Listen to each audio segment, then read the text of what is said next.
सबु घर को विशुद्ध पानीय जल जोगाणर बड़ घोषणा करथिले पूर्वतन मुख्यमंत्री नवीन पट्टनायक।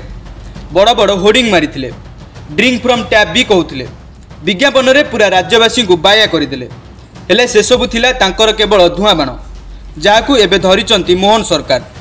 नवीन धुआं बाण केवल धरी नाहांती, सेही बोझ को केमिति हटाई लोकंको पानीय जल जोगाई देबे सेथिपाई नाकेदम होई गलेनी। पानी जोगाण रे पूरा घांटी होई गलेनी मोहन सरकार। नवीन सरकार एमिति कंचा काम कर जाइछंती जे जेते चेष्टा कले भी 2026 पूर्व पानीय जल प्रस्तावित अंचल में पहुंचवा असंभव बोली कहिसंती पंचायती राज और पानीय जल जोगाण मंत्री रवि नारायण नायक। आमे सेही दृष्टि आपण कहिबा परवर्ती मुहूर्त में आमे अनेक थर बसिछु एवं विभागीय सचिव जोठी भी शुष्क हेबा अनुभव करा जाउछि आमे वाटर रिसोर्स डिपार्टमेंट सहित किमा आमे आमर भी बजेट भी आमे प्रोविजन अच्छी आमे भी चेक डैम करी आमे पानी रखी पारिबु।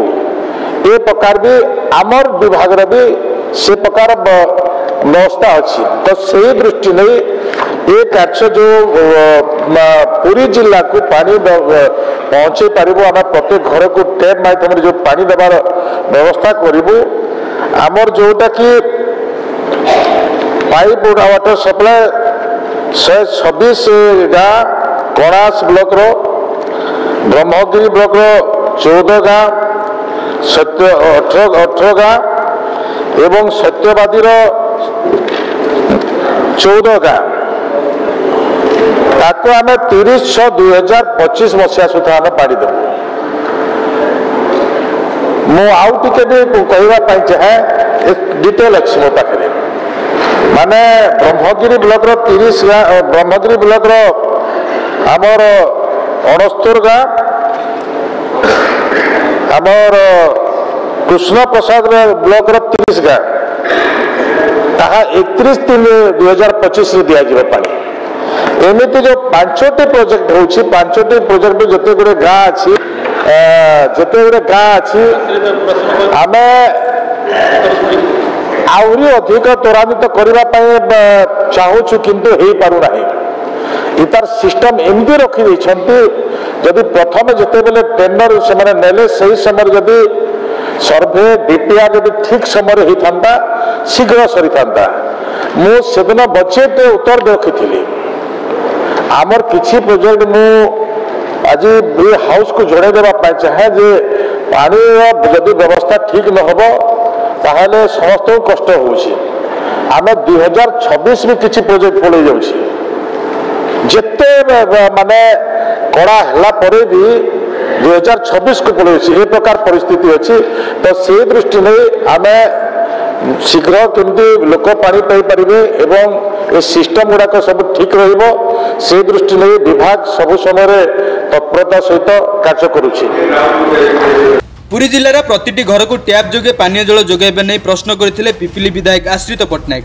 एही प्रश्नर उत्तर देबा बेले विभागीय मंत्री रवि नारायण नवीन सरकार काम सरकारी कल केमिति घांटी होउचंती ताहा बखाणीथिले। से कहिले नवीन सरकार पानीय जल प्रकल्प घोषणा करथिले, हेले ना उपयुक्त सर्वे करथिले ना सठिक समय रे डीपीआर बा विस्तृत प्रकल्प रिपोर्ट प्रस्तुत करथिले।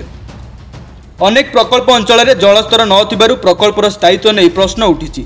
जल संपद विभाग सह संयोजना करी जलस्तर कमुथिबा अंचल रे चेक डैम माध्यम रे प्रतिकार करा जाई पारि थांता। या परे प्रकल्प प्रतिष्ठा करिबा दिगरे पदक्षेप निया जाई पारि थांता, हेले ताहा करा जाई नाही।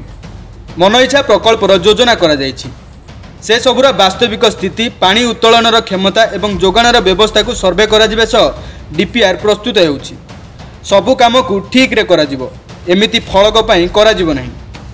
उपयुक्त सर्वे न करी बा डीपीआर बिना प्रकल्प करी अधारू अचल करिबार आभिमुख्य बीजेपी सरकार नाही, तेणु समय लागिबो बोली मंत्री कहिथिले। मंत्री पुरी जिलार ब्रह्मगिरी कृष्ण प्रसाद सत्यवादी और पिपिली ब्लॉक रा प्रस्तावित घर गुड़िक पानीय जल जोगाण प्रकल्प पई अन्यून 2026 होई जिवो बोली कहिथिले। विभाग जोरसोर रे काम रे लागिछि। जेते जहा कले भी यह पूर्वरु पानीय जल जोगाण संभव नुहे बोली मंत्री कथारु स्पष्ट होइथिला। मंत्री कथा को तर्जमा कले पूर्वर नवीन सरकार पानीय जल प्रकल्प नाम रे केवल धुआं बाण मारिथिले और भोट राजनीति करुथिबा कथा स्पष्ट हेउछि। देखा जाऊ नवीनक एही घोषणा रे मोहन सरकार केते दिन घांटी हेउचंती और केबे सुधा लोकंको पानीय जल जोगाई देबारे समर्थ हेउचंती। ब्यूरो रिपोर्ट द क्विभर।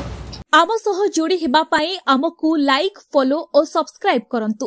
अधिक अपडेट पाई विजिट करंतु आम वेबसाइट thequiver.in।